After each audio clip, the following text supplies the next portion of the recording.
तर बातमी नागपूरमधून आहे। नागपूरच्या संविधान चौकातील राष्ट्रीय ओबीसी महासंघाच्या साखळी उपोषणाचा आजचा तिसरा दिवस आहे। मराठा समाजाला ओबीसी अंतर्गत आरक्षण देऊ नये, मराठ्यांना सरसकट कुणबी प्रमाणपत्र देऊ नये, ही राष्ट्रीय ओबीसी महासंघाची प्रमुख मागणी आहे।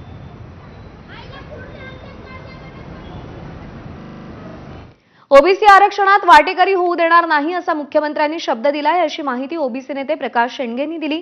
ओबीसीतून आरक्षण मागू नका अशी विनंती प्रकाश शेंडगेंनी केलेली आहे।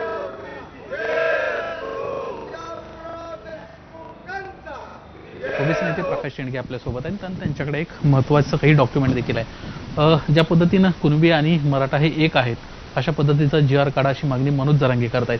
खरंच ही मागणी रास्त आहे का? बघा, मनोज जरांगेंच्या मागण्याचा आपण जर आढावा घेतला तो सुरुवातीपासूनच्या मागण्या ज्या आहेत ना, प्रत्येक आंदोलनामध्ये मागणी बदललेली आहे त्यांनी।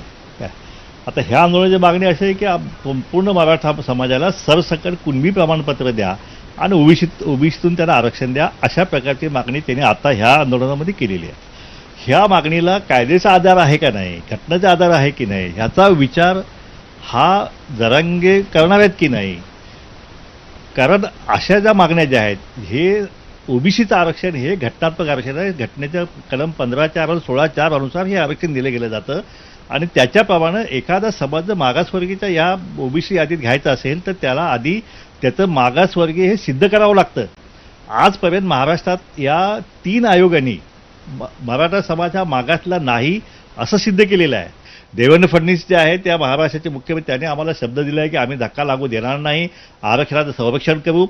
विधानसभेमध्ये त्यांनी सांगितले की कुठल्याही परिस्थितीत ओबीसी आरक्षणात आम्ही वाटेकरी होऊ देणार नाही।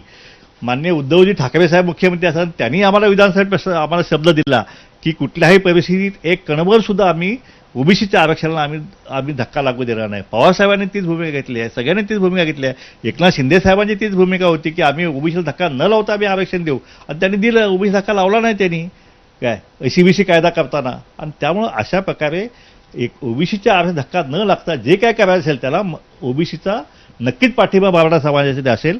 आपण 50% वरचं आरक्षण घेण्यासाठी जी काय आपल्याला करायचं असेल त्या सगळ्या आंदोलनामध्ये सुद्धा ओबीसी आपल्यासोबत यायला तयार आहे। फक्त आमची हात जोडून विनंती आहे मोठे भाऊ म्हणून की ही जी मागणी जी आहे, ही मागणी जी आहे ही आपण ओबीसीतलं आरक्षण आम्हाला घ्या पाहिजे, ही आरक्षण आपण आपली मागणी सोडून द्यावी। बाकी आपल्या सगळ्या मागण्यांना जे आहे ओबीसी समाज मराठा समाजासोबत गावागावामध्ये सुद्धा तुमच्या खांद्याला खांदा लावून लढण्यास तयार आहे। तर एकीकडे महाराष्ट्रामध्ये मराठा आरक्षण